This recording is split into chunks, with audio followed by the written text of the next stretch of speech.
The sum of first 6 terms of an AP is 42. The ratio of its 10th term to its 30th term is 1:3 నాన్న. Calculate first and 13th term of an AP అని అడుగుతున్నాడు నాన్న. So మన divide find చేయమన్నాడు.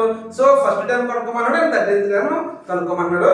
So చూద్దాం ఒకసారి. ఇచ్చిన data ఏంటన్నా, ఫస్ట్ 6 టర్మ్స్ అన్నాడు కదా, అంటే S6 ఇచ్చేసాడు. S6 ఎంత అన్నాడు? సో 42 అన్నాడు. నెక్స్ట్ ఇంకోటి ఏమి ఇచ్చాడు అన్నాడు? So A10 by A30 equal to ఎంత ఇచ్చాడు?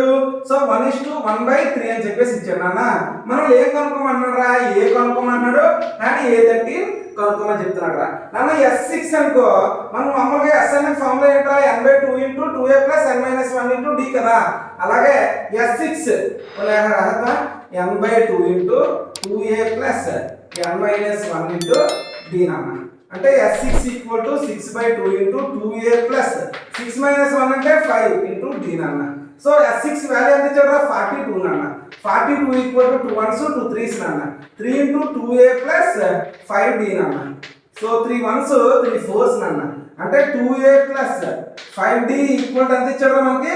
14 అని వచ్చిందిరా. సరిపోయిందా? ఇది ఈక్వేషన్ 1 అని రాసుకున్నానా. సెకండ్ దాని ఏమన్నా ఇంకో రిలేషన్ ఇచ్చాడు. A10 బై A30 నాన్న.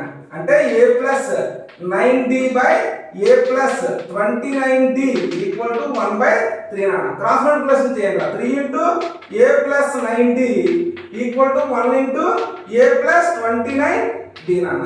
So 3a + 3 9 27d equal to A + 29d నాన్న. అలా ఏ వైపు తీసుకొస్తాను రా మైనస్ అవుతుంది. 27 వైపు తీసుకెళ్తాను మైనస్ అవుతుందిరా. అంటే 3a - a equal to 29d - 27d నాన్న. అంటే 2a ఈక్వల్ టు 2d నాన్న. ఓకేనా?